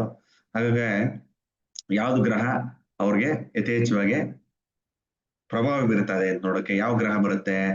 1ನೇ ಮನೆ. ಅವ್ರಿಗೆ 16ನೇ ವರ್ಷ ಅಲ್ವಾ, 2 ಅಂದ್ರೆ 15 ತುಂಬಿದೆ ಅನ್ಕೊಳ್ಳಿ. 16ರ ವಯಸ್ಸಲ್ಲಿ ಇದ್ದಾರೆ. 2, 3, 4, 5, 6, 7, 8, 9, 10, 11, 12. ಇದು ನಮ್ಗೆ ಗೊತ್ತೇ ಇದೆ, 12 ಮನೆಗಳು. ತಿರ್ಗಾ 1ನೇದು 13ಕ್ಕೆ ಬರುತ್ತೆ. 14, 15, 15 ತುಂಬಿ 16ಕ್ಕೆ ಬಂದಿದೆ. ಯಾವ ಗ್ರಹ? ಯಾವ್ದು ರಾಶಿ ಇದು? ಧನುರ್ ರಾಶಿ. ಅಧಿಪತಿ ಯಾರು? ಗುರು. ಅಂದ್ರೆ ಎಜುಕೇಶನ್ ಒಳ್ಳೇದಾಗತ್ತೆ. ಧನುಸ್ ರಾಶಿ ಅಂದ್ರೆ ಏನು? ಕಾನ್ಸಂಟ್ರೇಷನ್ ಹೆಚ್ಚಿಗೆ ಇರುತ್ತೆ. ಧನುಸು ರಾಶಿ 2 ಗುರುಗಳು ಇರ್ತಾರೆ.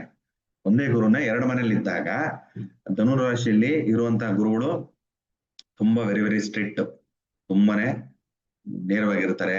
ನೋಡಿದ್ರೆ ಭಯ ಆಗುತ್ತೆ ಅವ್ರನ್ನ. ಮತ್ತೆ ಯಾವಾಗ್ಲೂ ಕಾನ್ಸಂಟ್ರೇಷನ್ ಮಾಡ್ತಾರೆ, ಧರ್ಮದಲ್ಲಿರ್ತಾರೆ. ಓಕೆನಾ? ಸೊ ಆ ರೀತಿ ಗುರುಗಳು. ಹಾಗಾಗಿ ಕಾನ್ಸಂಟ್ರೇಷನ್ ಚೆನ್ನಾಗಿರುತ್ತೆ ಆ ಮಗುಗೆ 16ನೇ ವರ್ಷದಲ್ಲಿ. ಯಾರು ಅಧಿಪತಿ? ಗುರು ಅಧಿಪತಿ. ಹಾಗಾಗಿ ಗುರುಗಳ ಆಶೀರ್ವಾದ ಚೆನ್ನಾಗಿದೆ, ಕುಲದೇವರ ಆಶೀರ್ವಾದ ಚೆನ್ನಾಗಿರುತ್ತೆ ಅಂತ ಹೇಳುದು. ಅರ್ಥ ಆಯ್ತಾ?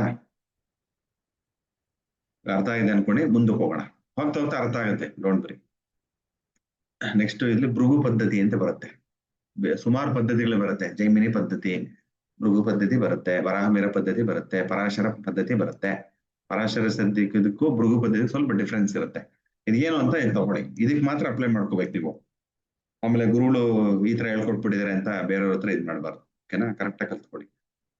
ಭೃಗು ಪದ್ಧತಿ ಏನ್ ಹೇಳುತ್ತೆ ಅಂದ್ರೆ, ನೋಡಿ ಸಿಂಪಲ್ ಟ್ರಿಕ್. ಗುರುವಾರದ ಹಿಂದಿನ ದಿನದಿಂದ ಶುಭವಾರ ಶುರುವಾಗುತ್ತದೆ ಅಂತ ಹೇಳುತ್ತೆ ಆ ಪದ್ಧತಿಯಲ್ಲಿ. ಅಂದ್ರೆ ಗುರುವಾರದ ಹಿಂದಿನ ದಿನ ಯಾವುದು? ಬುಧವಾರ. ಕರೆಕ್ಟಾ? ಹಾಗಾಗಿ ಶುಭ ಗ್ರಹಗಳು ಅಲ್ಲಿಂದ ಶುರು ಆಗುತ್ತೆ. ಶುಭವಾರ ಶುರುವಾಗುತ್ತೆ ಅಂದ್ರೆ ಶುಭ ಗ್ರಹಗಳು ಅಂತ ತಗೋಬೇಕು ನಾವು. ಆ ವಾರದ ಗ್ರಹಗಳು ಯಾವುದು ಅಂದ್ರೆ, ಗುರುವಾರದ ಹಿಂದಿನ ಯಾವ ವಾರ? ಬುಧವಾರ. ಅದಾದ್ಮೇಲೆ ಗುರುವಾರ ಬರುತ್ತೆ. ಗುರುವಾರ ಹಿಂದಿನ ವಾರದಿಂದ ಶುರು ಅಂತ ಹೇಳ್ತಾ ಇರೋದು. ಹಾಗಾಗಿ ಬುಧವಾರನೂ ಸೇರ್ಕೊಳ್ಳುತ್ತೆ, ಗುರುವಾರನೂ ಸೇರ್ಕೊಳ್ಳುತ್ತೆ, ಶುಕ್ರವಾರ, ಶನಿವಾರ ಮತ್ತೆ ಭಾನುವಾರ ಅದೆಲ್ಲ ಸೇರ್ಕೊಂಡಾಗ ಏನಾಗುತ್ತೆ, ಈ ಪದ್ಧತಿ ಪ್ರಕಾರ ಬುಧ ಗ್ರಹ, ಗುರುಗ್ರಹ, ಶುಕ್ರ ಗ್ರಹ, ಶನಿ ಗ್ರಹ, ಸೂರ್ಯ ಗ್ರಹ ಎಲ್ಲ ಒಳ್ಳೆ ಗ್ರಹಗಳು, ಗುಡ್ ಅಂತ ಹೇಳ್ತಾನೆ ಭೃಗು ಋಷಿಗಳು ಹೇಳ್ತಾರೆ, ಗುಡ್ ಅಂತ. ಓಕೆನಾ? ಅದೇ ನಮ್ಮ ಪರಾಶರ ಮೆಥಡ್ ಅಲ್ಲಿ ನಾವು ಶನಿ ಗ್ರಹ, ಸೂರ್ಯ ಗ್ರಹನ ಎಲ್ಲ ಕ್ರೂರ ಗ್ರಹಗಳು ಅಂತ ಕರಿತೀವಿ. ಕರೆಕ್ಟಾ? ಬುಧ, ಗುರು, ಶುಕ್ರ ಮಾತ್ರ ಪರಾಶರ ಪದ್ಧತಿಯಲ್ಲಿ ಒಳ್ಳೆಯ ಗ್ರಹಗಳು ಅಂತ ಹೇಳ್ತೀವಿ. ಬಟ್ ಈ ಭೃಗು ಪದ್ಧತಿ ಪ್ರಕಾರ ತುಂಬಾ ಒಳ್ಳೆ ರಿಸಲ್ಟ್ಸ್ ಬರುತ್ತೆ, ಕಲ್ತ್ಕೊಂಡ್ರೆ ಒಳ್ಳೇದು. ಬಟ್ ಕನ್ಫ್ಯೂಸ್ ಮಾಡ್ಕೋಬಾರ್ದು. ಓಕೆನಾ? ಈ ಭೃಗು ಪದ್ಧತಿಯಲ್ಲಿ ಏನ್ ಮಾಡ್ಬೇಕು, ಬುಧವಾರ ಅಂದ್ರೆ ಬುಧ ಗ್ರಹ, ಗುರುಗ್ರಹ, ಶುಕ್ರ ಗ್ರಹ, ಶನಿಗ್ರಹ, ಸೂರ್ಯ ಗ್ರಹ ಇವೆಲ್ಲ ಗುಡ್ ಅಂತ ತಗೋಬೇಕು. ರೂಲ್ ಏನು? ಗುರುವಾರದಿಂದ ಹಿಂದಿನ ದಿನದಿಂದ ಶುಭವಾರ ಶುರುವಾಗುತ್ತದೆ ಅಂತ. ಹಾಗಾಗಿ ಯಾವ ವಾರ ಅಧಿಪತಿ ಇರ್ತಾರೋ ಆ ಗ್ರಹಗಳು ಶುಭ ಅಂತ ಅರ್ಥ. ಓಕೆನಾ? ಬಟ್ ಎಲ್ಲ ಸ್ಟಾಪ್ ಆಗಿದೆ, ಯಾಕೆ ಸೂರ್ಯ ಹತ್ರ ಸ್ಟಾಪ್ ಆಗ್ಬಿಡ್ತು ಇದು? ಏನಕ್ಕೆ ಅಂದ್ರೆ ರೂಲ್ ಅದು. ಮತ್ತೆ ಇನ್ನೇನ್ ಹೇಳುತ್ತೆ ಅಂತಂದ್ರೆ, ಬಾಧಕಗಳು ಅಂತ ಕರಿತೀವಿ, ಅಂದ್ರೆ ಕೆಟ್ಟ ಗ್ರಹಗಳು. ಅದು ಶುಭ ಗ್ರಹಗಳು, ಇದು ಕೆಟ್ಟ ಗ್ರಹಗಳು. ಯಾವ್ಯಾವುದು ನೋಡಿ? ಚಂದ್ರ, ಇದ್ರ ಭೃಗು ಪದ್ಧತಿ ಪ್ರಕಾರ ಚಂದ್ರ ಕೆಟ್ಟ ಗ್ರಹ, ಬಾಧೆ ಕೊಡುತ್ತೆ. ಯಾಕೆ? ಚಂದ್ರ ಪೌರ್ಣಮಿ, ಅಮಾವಾಸ್ಯೆ ಬಂದಾಗ ಪ್ರತಿದಿನ ಚೇಂಜ್ ಆಗ್ತಾನೆ ಇರ್ತಾನೆ ಅಲ್ವಾ? ಅದಕ್ಕೆ ಚಂದ್ರಮೋ ಮನಸೋ ಜಾತಃ ಅಂತ ಹೇಳೋದು. ಚಂದ್ರನ ಮನಸ್ಸಿಗೆ ಹೋಲಿಸ್ತಾರೆ. ಚಂದ್ರ ಯಾವಾಗಲೂ ಕೂಡ ಒಂದೇ ರೀತಿಯಲ್ಲಿ ಇರಲ್ಲ, ಚೇಂಜ್ ಆಗ್ತಾನೆ ಇರ್ತಾರೆ. ಅದೇ ಹಾಗಾಗಿ ಯಾವಾಗ ಒಂದೇ ರೀತಿ ಇದ್ದಾಗ ಅದೇನಾಗುತ್ತೆ, ನಮಗೆ ತೊಂದರೆ ಮಾಡಲ್ಲ. ಚೇಂಜ್ ಆಗ್ತಾನೆ ಇದ್ದಾಗ ಏನಾಗುತ್ತೆ, ತೊಂದರೆ ಆಗುತ್ತೆ ಅನ್ನೋ ರೀತಿ ಇದು ಲಾಜಿಕ್. ಇಲ್ಲೂ ಅಷ್ಟೇ. ಶನಿ ಗ್ರಹ ಏನಕ್ಕೆ ಶುಭ ಅಂತ ತಗೊಂಡಿದ್ದಾರೆ? ಶನಿ ಸ್ಲೋ ಆಗಿ ಹೋಗುತ್ತೆ, ನಿಧಾನಕ್ಕೆ ಹೋದಾಗ್ಲೂ ಕೂಡ ಶುಭ ಅಂತ ಭೃಗು ಪದ್ಧತಿಯಲ್ಲಿ ಹೇಳುತ್ತೆ. ಮತ್ತೆ ಸೂರ್ಯ ಯಾವಾಗಲೂ ಒಂದೇ ಕಡೆ ಇರ್ತಾನೆ, ಸ್ಥಿತವಾಗಿರ್ತಾನೆ ಅಲ್ವಾ? ಅದ್ರ ಸುತ್ತ ಭೂಮಿ ಸುತ್ತುವಂಥದ್ದು, ಸ್ಥಿತವಾಗಿರ್ತಾನೆ, ಚೇಂಜ್ ಆಗಲ್ಲ ಅಂತ ಪದ್ಧತಿಯಲ್ಲಿ. ಹಾಗಾಗಿ ಅವೆಲ್ಲ ಶುಭ ಗ್ರಹಗಳು. ಬಾಧಕಗಳು ಯಾವುದು ಸ್ವಲ್ಪ ಕೋಪಿಷ್ಟ ಇರ್ತದೋ ಅವೆಲ್ಲ ಬಾಧಕಗಳು. ಚಂದ್ರ ಮನ್ಸು ಸರಿ ಇರಲ್ಲ, ಪದೇ ಖುಷಿ ಆಗುತ್ತೆ, ಮನ್ಸಿಗೆ ಬಾಧೆ ಆಗತ್ತೆ, ಖುಷಿ ಆಗುತ್ತೆ, ಬಾಧೆ ಆಗುತ್ತೆ, ಖುಷಿ ಆಗುತ್ತೆ, ಬಾಧೆ ಆಗುತ್ತೆ, ದುಃಖ ಆಗುತ್ತೆ. ಹಾಗಾಗಿ ಮೂಡ್ ಚೇಂಜಸ್ ಜಾಸ್ತಿ ಇರುತ್ತೆ, ಸ್ಥಿರತೆ ಇಲ್ಲದೆ ಇರೋದಕ್ಕೆ ಚಂದ್ರ ಬಾಧಕ ಅಂತ ಹೇಳುತ್ತೆ ಈ ಪದ್ಧತಿ ಪ್ರಕಾರ. ಮಂಗಳ ಗ್ರಹ ಅವಳು ಬಿಸಿ, ಎಲ್ಲೋಗುತ್ತೆ ಅಲ್ಲಿ ಸೂಟ್ ಹಾಕ್ಬಿಡುತ್ತೆ. ಕೋಪ, ಬಾಹುಬಲಿ ಫಿಲಮ್ ಅಲ್ಲಿ ಕಟ್ಟಪ್ಪ ಇರ್ತಾರಲ್ಲ, ನೋಡಿದಿರಲ್ಲ, ಆ ರೀತಿ ಕೋಪ, ದೃಢತೆ ಅದೆಲ್ಲ ಇರುತ್ತೆ. ಅದಕ್ಕೇನ್ ಮಾಡುತ್ತೆ, ಅದಕ್ಕೂ ಕೂಡ ಯಾವಾಗ್ಲೂ ಕೋಪವಾಗಿರುವಂಥದ್ದು, ಯಾವಾಗ್ಲೂ ಕೋಟೆ ಕಾಯೋವಂಥದ್ದು, ಸುಖ ಇರಲ್ಲ ಅಲ್ವಾ? ಕಟ್ಟಪ್ಪ ಏನ್ ಮಾಡೋದು ನೋಡಿದಿರಲ್ಲ, ಊಟ ಮಾಡ್ಬೇಕಾದ್ರೆ ಈಚೆ ಕಡೆ ಹಿಟ್ಟನ್ನು ತಿಂತಾ ಇರ್ತಾರೆ, ಮುದ್ದೆಯನ್ನು ತಿಂತಾ ಇರ್ತಾರೆ, ಮೃಷ್ಟಾನ್ನ ತಿನ್ನಕ್ಕಾಗಲ್ಲ. ಫಿಲಮ್ ಅಲ್ಲಿ ನೋಡಿದಿರಲ್ಲ. ಹಾಗಾಗಿ ಮಂಗಳ ಗ್ರಹ ಅದಕ್ಕೆ ಹೋಲಿಸ್ತೀವಿ. ಯಾವಾಗ್ಲೂ ಗಡಿ ಕಾಯ್ಕೊಂಡಿತ್ತು ಅಂದ್ರೆ ಮನೆಗೆ ಹೋಗಕ್ಕಾಗಲ್ಲ. ಅದಕ್ಕೋಸ್ಕರ ಮಂಗಳ ಗ್ರಹವನ್ನು ನಾವು ಬಾಧಕ ಅಂತ ತಗೋತೀವಿ. ಅರ್ಥ ಆಯ್ತಾ? ಇನ್ ರಾಹು ಸರ್ಪದ ಹೆಡೆ, ಮನೇಲಿ ಇಟ್ಕೊಳಕ್ಕಾಗತ್ತಾ? ಇಲ್ಲಿ ಜೋಬಲ್ಲಿ ಇಟ್ಕೊಳಕ್ಕಾಗತ್ತಾ? ರಾಹು ಹೆಡೆ ಇಲ್ಲ, ಹಾಗಾಗಿ ವಿಷ ಬೇಡ. ಸರ್ಪದ ಬಾಲ ಹೇಗಿರುತ್ತೆ? ಒಂದು ಶಾರ್ಪಿನ್ ತರ ಇರುತ್ತೆ, ಚೂಪಾದ ಒಂದು ಸೂಜಿ ತರ ಇರುತ್ತೆ, ತಗೊಂಡು ಕುಚ್ಚಿದ್ರೆ ಬಾಬಾ ನೋವಾಗತ್ತೆ ಅಲ್ವಾ? ಅದೇ ಸೂಜಿನ ಒಂದು 10 ಜೋಡಿಸ್ಬಿಟ್ರೆ ಚಾಕು ಆಗುತ್ತೆ. ಅದೇ 2 ಚಾಕುನ ಪಿನ್ ಹಾಕ್ಬಿಟ್ಟು ಮಧ್ಯದಲ್ಲಿ ಇದ್ ಮಾಡಿದ್ರೆ ಕತ್ರಿ ಆಗುತ್ತೆ. ಹಾಗಾಗಿ ಕೇತು ಕೂಡ ಎಲ್ಲಾನ ಮೋಕ್ಷ ಕೊಡುವಂತವನು. ನಮಗೆ ಬೇಕಾದಂತದ್ದನ್ನ ಕೊಡಲ್ಲ. ಒಳ್ಳೆ ಮನೆ ಬೇಕು ಅಂದ್ರೂ ಕೊಡಲ್ಲ, ಒಳ್ಳೆ ಸಂಬಳ ಬೇಕು ಅಂದ್ರೂ ಕೊಡಿಸಲ್ಲ. ಯಾರಿಗೆ 10ನೇ ಮನೆ ಕೇತು ಇದೆ ನೋಡ್ಕೊಳ್ಳಿ ನಿಮ್ಮ ಜಾತಕದಲ್ಲಿ, ಲಗ್ನದಿಂದ 10ನೇ ಮನೆ ಕೇತು ಕರೆಕ್ಟ್ ಆಗಿ ನಿಮ್ಮ ಡೇಟು ಟೈಮು ಪ್ಲೇಸ್ ಎಲ್ಲ ಇದ್ದು, ಆ ಲಗ್ನದ ಪ್ರಕಾರ 10ನೇ ಮನೆಯಲ್ಲಿ ಯಾವುದೇ ಮನೆ ಆಗಿರ್ಬೋದು, 10ನೇ ಮನೆ ಯಾವುದೇ ರಾಶಿ ಆಗಿರ್ಬೋದು, ಆ 10ನೇ ಮನೆಯಲ್ಲಿ ಕೇತು ಕೂತ್ಕೊಂಡಾಗ ಯಾವಾಗಲೂ ನಿಮ್ಗೆ ಕೆಲಸ ಕಾರ್ಯಗಳಲ್ಲಿ ತೊಂದರೆ. ನೀವೇನೋ ಕೆಲಸ ಮಾಡ್ತಾ ಇತ್ತು ಅಂದ್ರೆ ಒಳ್ಳೆ MNC ಕಂಪ್ನಿಯಲ್ಲಿ ಈ ತರ ರೆಸೆಷನ್ ಏನಾದ್ರು ಬಂತು ಅಂದ್ರೆ ಯಾರನ್ನ ತೆಗಿಬೇಕು ಕಂಪ್ನಿಯಿಂದ ಅಂತಂದ್ರೆ ನಿಮ್ಮ ಹೆಸರು ಕೂಡ ಇರುತ್ತೆ ಕೇತು ಇದ್ರೆ 10ನೇ ಮನೆಯಲ್ಲಿ. ಅರ್ಥ ಆಯ್ತಾ? ಜನರಲ್ ಆಗಿ ಹೇಳ್ತಾ ಇರೋದು, ಇನ್ನ ತುಂಬಾನೇ ನೋಡ್ಬೇಕು ಜಾತಕದಲ್ಲಿ. ನಿಮ್ಗೆ ಈ ಒಂದು ಮಟ್ಟಕ್ಕೆ ಅದನ್ನ ಅರ್ಥ ಮಾಡ್ಕೊಳ್ಳಿ. 10ನೇ ಮನೆ ಕೇತು ಇದ್ದಾಗ ಕೆಲಸದಲ್ಲಿ ತೊಂದರೆ. ಅರ್ಥ ಆಯ್ತಾ? ಸೊ ಹೀಗೆ ಪಾತಕಗಳು ಯಾವುದು? ಚಂದ್ರ, ಮಂಗಳ, ರಾಹು, ಕೇತು. ಅರ್ಥ ಆಯ್ತಾ? ಯಾವ ಪದ್ಧತಿ ಪ್ರಕಾರ? ಭೃಗು ಪದ್ಧತಿ ಪ್ರಕಾರ. ಇನ್ನೊಂದು ಬರೀ ಗ್ರಹಗಳು ತಿಳ್ಕೊಂಡ್ರೆ ಆಯ್ತಾ? ರಾಶಿಗಳು ತಿಳ್ಕೊಬೇಕಲ್ಲ. ಯಾವುದು ಒಳ್ಳೇದು ರಾಶಿಗಳು, ಯಾವುದು ಕೆಟ್ಟ ರಾಶಿಗಳು. ಅಂದ್ರೆ ಯಾವ ರಾಶಿಗಳು ಎಲ್ಲ ಒಳ್ಳೇದೇ, ಯಾವುದು ಕೆಟ್ಟದಿಲ್ಲ. ಅಂದ್ರೆ ಫಲ ಕೊಡೋದು ಒಳ್ಳೆ ಫಲನೋ ಕೆಟ್ಟ ಫಲನೋ ಅಂತ ನೋಡೋಣ. ಲಗ್ನದಿಂದ ನೋಡಿದಾಗ 1, 5, 9ನೇ ರಾಶಿಗಳು ಒಳ್ಳೆ ಫಲವನ್ನು ಕೊಡುತ್ತದೆ. 2, 6, 10 ರಾಶಿಗಳು ಕೆಟ್ಟ ಫಲ ಕೊಡುತ್ತದೆ. 3, 7, 11 ರಾಶಿಗಳು ಒಳ್ಳೆ ಫಲ ಕೊಡುತ್ತದೆ. 4, 8, 12 ರಾಶಿಗಳು ಕೆಟ್ಟ ಫಲ ಕೊಡುತ್ತದೆ. ಹೆಂಗೆ ಇದನ್ನೆಲ್ಲ ನೆನ್ಪಿಟ್ಕೊಳ್ಳೋದು ಅಂದ್ರೆ ಸಿಂಪಲ್ ನೋಡಿ. ಫಸ್ಟ್ 1 ಬರ್ಕೊಳ್ಳಿ, 1, ಆಮೇಲೆ 2, 3, 4, ತಿರ್ಗ ಮೇಲ್ಗಡೆಯಿಂದ 5, 6, 7, 8, ತಿರ್ಗ ಮೇಲ್ಗಡೆ ಬನ್ನಿ 9, 10, 11, 12 ಅಷ್ಟೇ. ಆ 9 ರಾಶಿಗಳು ಮೇಲ್ಗಡೆ ಬರೋದನ್ನ ಗುಡ್ ಬ್ಯಾಡ್ ಗುಡ್ ಬ್ಯಾಡ್ ಅಷ್ಟೇ ಬರ್ಕೊಳ್ಳೋದು, ತಲೆ ಇಟ್ಕೊಂಡ್ರೆ ಸಾಕು. ಏನೋ ನಿಮ್ ಮಾಡ್ತಾ ಪ್ರಾಕ್ಟೀಸ್ ಆಗುತ್ತೆ. ಸ್ಟಾರ್ಟಿಂಗು ಕಲಿಯೋ ಟೈಮಲ್ಲಿ ಇವೆಲ್ಲ ನೆನ್ಪಿಟ್ಕೋಬೇಕಾ ಅನ್ಸುತ್ತೆ, ಬಟ್ ಪ್ರಾಕ್ಟೀಸ್ ಮಾಡ್ತಾ ಇವೆಲ್ಲ ತಲೆಯಲ್ಲಿ ಕುತ್ಕೊಂಡ್ಬಿಡುತ್ತೆ. ವರಿ ಮಾಡ್ಬಿಡಿ ಆಯ್ತಾ? ಇಲ್ಲಾಂದ್ರೂ ಒಂದು ಬುಕ್ ಅಲ್ಲಿ ನೋಟ್ಸ್ ಇರುತ್ತಲ್ಲ, ತೆಗೆದು ನೋಡ್ಕೊಂಡು ಫಲ ಹೇಳ್ಬೋದು, ಏನೂ ತೊಂದರೆ ಇಲ್ಲ, ಅಭ್ಯಂತರ ಇಲ್ಲ. ಈಗ ಅರ್ಥ ಆಯ್ತಾ? 1, 5, 9 1, 5, 9 ಏನ್ ಮನೆ ಆಗುತ್ತೆ? ಆಲ್ರೆಡಿ ಕಲ್ತಿದೀವಿ. ಅದನ್ನೇನ್ ಸ್ಥಾನ ಅಂತ ಕರಿತೀವಿ? 1, 5, 9 ಲಕ್ಷ್ಮೀ ಸ್ಥಾನ, ತ್ರಿಕೋಣ. ಕರೆಕ್ಟಾ? 1, 5, 9 1, 5, 9 ಇದೇನಂತೀವಿ ನಾವು? ತ್ರಿಕೋಣ. ತ್ರಿಕೋಣ ರಾಶಿಗಳು. ತ್ರಿಕೋಣ ರಾಶಿಗಳು ಯಾವಾಗಲೂ ಶುಭ ಫಲಗಳನ್ನೇ ಕೊಡುವಂಥದ್ದು. ಇದನ್ನ ಲಕ್ಷ್ಮೀ ಸ್ಥಾನ ಅಂತ ಕೂಡ ಕರಿತೀವಿ ನಾವು. ಕರೆಕ್ಟಾ? ಲಕ್ಷ್ಮೀ ತ್ರಿಕೋಣ ಅಥವಾ ಲಕ್ಷ್ಮೀ ಸ್ಥಾನಗಳು ಯಾವುದು? ಲಗ್ನ ಮತ್ತೆ ಪಂಚಮ ಸ್ಥಾನ ಮತ್ತೆ ನವಮ ಸ್ಥಾನ. 1ನೇ ಮನೆ, 5ನೇ ಮನೆ, 9ನೇ ಮನೆ, ಅಥವಾ 1ನೇ ಮನೆಯಲ್ಲಿರುವಂತ ರಾಶಿ, 5ನೇ ಮನೆಯಲ್ಲಿರುವಂತ ರಾಶಿ, 9ನೇ ಮನೆಯಲ್ಲಿರುವಂತ ರಾಶಿಗಳು ಶುಭ ಫಲಗಳನ್ನು ಕೊಡುತ್ತವೆ. ಅದೇ ರೀತಿಯಾಗಿ 3, 7, 11 ರಾಶಿಗಳು ಒಳ್ಳೆ ಫಲಗಳನ್ನು ಕೊಡುತ್ತದೆ. ಕ್ಲಿಯರ್? ಈಗ ಅವಾಗಲೇ ಯಾರೋ ಹೇಳಿದ್ರು, ವಿಜಯಲಕ್ಷ್ಮಿ ಮೇಡಮ್ನವರು, ಅವ್ರದ್ದು ಯಾವ ರಾಶಿ ಬರುತ್ತೆ ನೋಡ್ಕೊಳ್ಳಿ. ಬರ್ಕೊಂಡ್ರೆ ಆಯ್ತು. ಯಾರನ್ನ ಬರ್ಕೊಂಡಿದ್ರೆ ಉತ್ತರ ಮಾಡಿ ನೋಡ. ಈಗ ಅವ್ರದ್ದು ಯಾವ ರಾಶಿ ಅಂತ ಹೇಳಿದ್ರು? ಸಾರಿ, ಕುಂಭ ಅಂತ ಹೇಳಿದ್ರಲ್ವಾ? ಎಷ್ಟು ವರ್ಷ ಬಂತದು?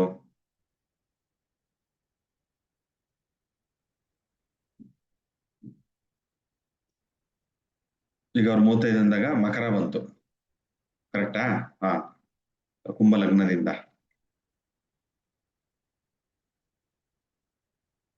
ಮಕರ. ಸೊ ಎಷ್ಟನೇ ಮನೆ ಆಯ್ತದು? ಮಕರದ ಕುಂಭದಿಂದ 12ನೇ ಮನೆ ಆಯ್ತು. ಕರೆಕ್ಟಾ? 12ನೇ ಮನೆ ಶುಭನಾ? ಇಲ್ಲಿ ನೋಡ್ಕೊಳ್ಳಿ, ಈ ರಾಶಿಗಳು ಕೆಟ್ಟ ಫಲಗಳು ಕೊಡುತ್ತದೆ. ಓಕೆನಾ? ಭಯ ಬಿಡ್ಬೇಡಿ ವಿಜಯಲಕ್ಷ್ಮಿ ಮೇಡಮ್ ಏನಪ್ಪಾ ಕೆಟ್ಟ ಫಲ ಹೇಳ್ತಾರೆ ಅಂತ. ಇದು ಎಕ್ಸಾಂಪಲ್ ಹೆಂಗ್ ತಗೊಳ್ಳೋದು ಅಂತ. ಓಕೆನಾ? ಅದೊಂದೇ ಅಂತಲ್ಲ, ಮತ್ತೆ ಶನಿನ ಇದನ್ನು ನೋಡ್ಬೇಕಾಗತ್ತೆ, ಎಲ್ಲಿ ಕುತ್ಕೊಂಡಿದ್ದೇನೆ ಅಂತ, ಯಾವ ಗ್ರಹಗಳಿದ್ದಾರೆ ಅಂತ. ನಿಮ್ಮ ಆಕ್ಚುಯಲ್ ಕುಂಡಲಿ ನೋಡಿದಾಗ ಗೊತ್ತಾಗತ್ತೆ. ಇಲ್ಲಿ ಎಕ್ಸಾಂಪಲ್ ತೋರಿಸ್ತೀನಿ. ಹೇಗ್ ನೋಡೋದು? ಇವಾಗ ಅವ್ರದ್ದು ವರ್ಷ ಒಳ್ಳೆ ಇದಾಗಿ ನಡೀತಾ ಇದೆಯಾ?